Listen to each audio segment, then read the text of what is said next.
அந்த ரெண்டாம் வீட்டிலிருந்து ரெண்டாம் வீடு குரு செவ்வாய் இணைஞ்சிருக்கு. ரெண்டுங்கிறது நம்ம குடும்பஸ்தானம். அந்த குடும்பத்தில் வந்துட்டு நமக்கு கோடிகளையும் லட்சியங்களையும் சம்பாதிக்கக்கூடிய ஒரு காலகட்டம். இதில் 100க்கு ஒரு 75% இது நடந்தே தீரும். சூரியன்கிறது தந்தை ஸ்தானம். அது மூணாவது வீட்டில் இருக்குது. 3ல் இருக்கிறதுனால என்னன்னு கேட்டிங்கனாக்கா, தந்தைக்காக கொஞ்சம் செலவுகள் செய்ய வேண்டியிருக்கும். அதை நீங்கள் கொஞ்சம் கவனமாக பார்க்கணும். தாயாருக்கு உடல் நோய்களோ சர்ஜரியோ இப்படி ஏதாவது இருக்கும். அடுத்தது செவ்வாய் எங்கே இருக்காருன்னு கேட்டிங்கனாக்கா, கன்னி வீட்டில் இருக்கார். அந்த கன்னி வீட்டில் இருக்கிற செவ்வாய் ஒரு சொந்த வீடு உங்களுக்கு அமைய போகுது. ஏன்னு கேட்டிங்கனாக்கா,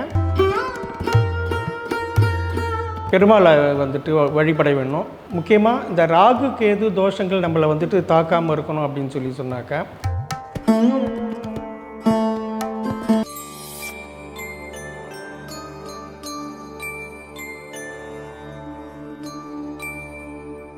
வணக்கம். இப்போ நம்ம ரிஷபராசியை பற்றி பார்க்க போகிறோம். ரிஷபராசி அப்படிங்கிறது காலபுருஷனுக்கு 2வது வீடு. அந்த 2ஆம் வீட்டிலிருந்து 2ஆம் வீடு குரு செவ்வாய் இணைஞ்சிருக்கு. அந்த குரு செவ்வாய் இணைஞ்சிருக்கிறதுனால தனஸ்தானம்ங்கிற 2வது வீட்டில் ஒரு கோட்டீஸ்வரனும் லட்சாதிபதியும் உட்காண்டிருக்கிறதா அர்த்தம். 2ங்கிறது நம்ம குடும்பஸ்தானம். அந்த குடும்பத்தில் வந்துட்டு நமக்கு கோடிகளையும் லட்சியங்களையும் சம்பாதிக்கக்கூடிய ஒரு காலகட்டம். சுக்கிரனே 2ல் இருக்கார். சுக்கிரன் 2ல் இருந்தாக்கா குடும்பத்துக்கு என்ன தேவையோ அதை நம்ம செஞ்சிட போகிறோம். ஆட்டோமேட்டிக்காக நடக்கும். இதில் 100க்கு ஒரு 75% இது நடந்தே தீரும்.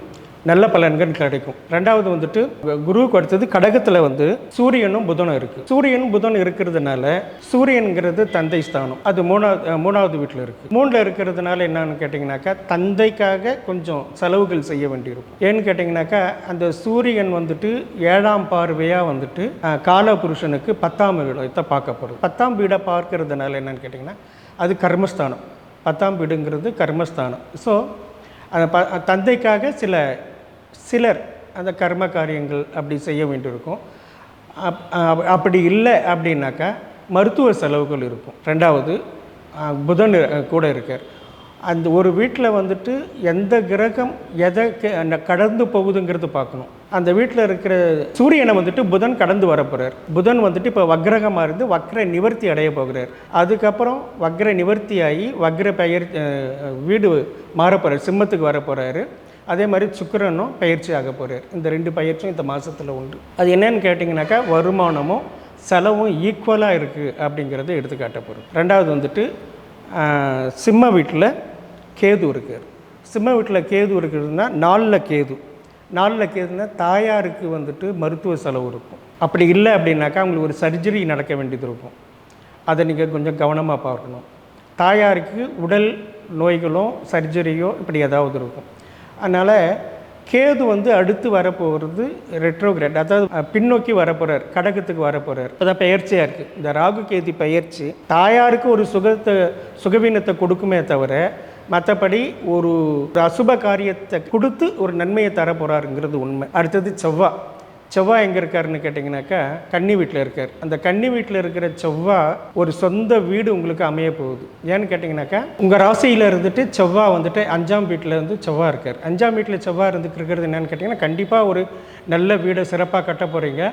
இந்த வீடு நிலச்சி இருக்கும். உங்களுக்கு அப்புறம் குழந்தைங்களுக்கு போய் சேரப்போகிறது. 5ஆம் இடம்ங்கிறது குழந்தைங்களுக்காக இந்த சொத்து நீண்ட காலத்துக்கு நிலைச்சிருக்கும். அது ஒரு ரொம்ப சந்தோஷமான விஷயம்.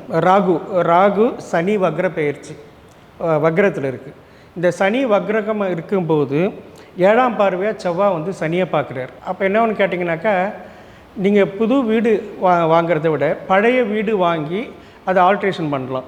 மாடி வீடாக இருக்கலாம். அதை வாங்கி ஆல்ட்ரேஷன் பண்ணுறது உங்களுக்கு அந்த வீடு நிலச்சி நிற்கும். இறை வழிபாடு செய்ய வேணும். இறை வழிபாடு என்ன செய்யணும்னு கேட்டிங்கனாக்கா, பெருமாளை வந்துட்டு வழிபட வேணும்.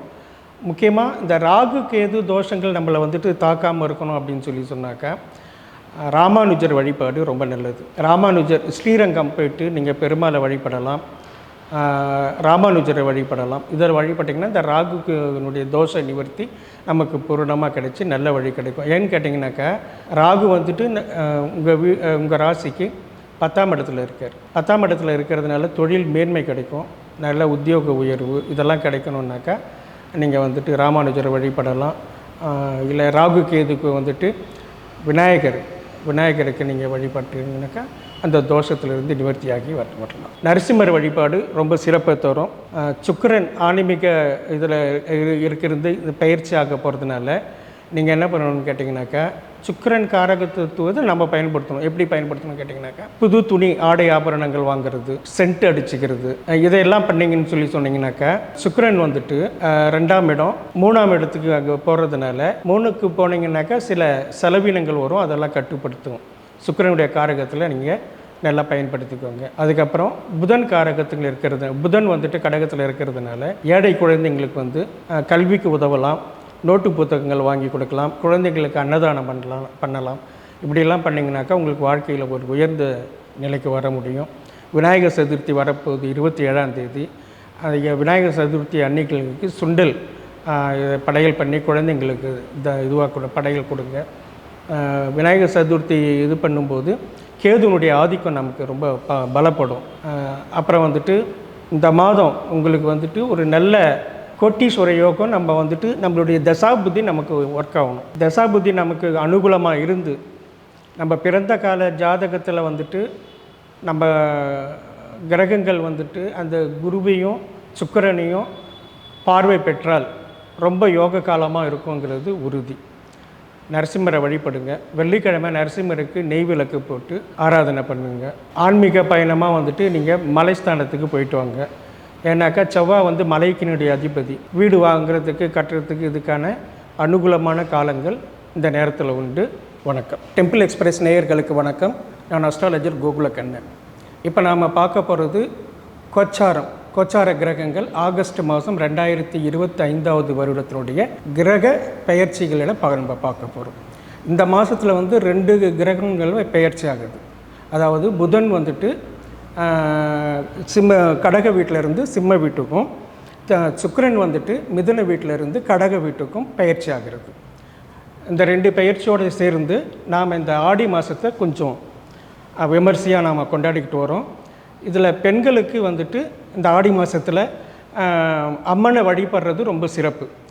அப்படி வரும்போது ஏன் அம்மன் டெம்பிளில் சிறப்பான வழிபாடுகள் ஏன் பண்ணுறோன்னு கேட்டிங்கனாக்கா, செவ்வாய் வந்துட்டு கடகத்தில் வந்துட்டு நீச்சம் அடைஞ்சிருக்கு. சில பேர்களுக்கு இந்த வீட்டில் வந்துட்டு கடன்களும் வீட்டினால் பிரச்சனையும் இப்படியெல்லாம் உண்டாகக்கூடிய காலகட்டங்கள் அந்த நீச்சத்தன்மையை கொடுக்கும்.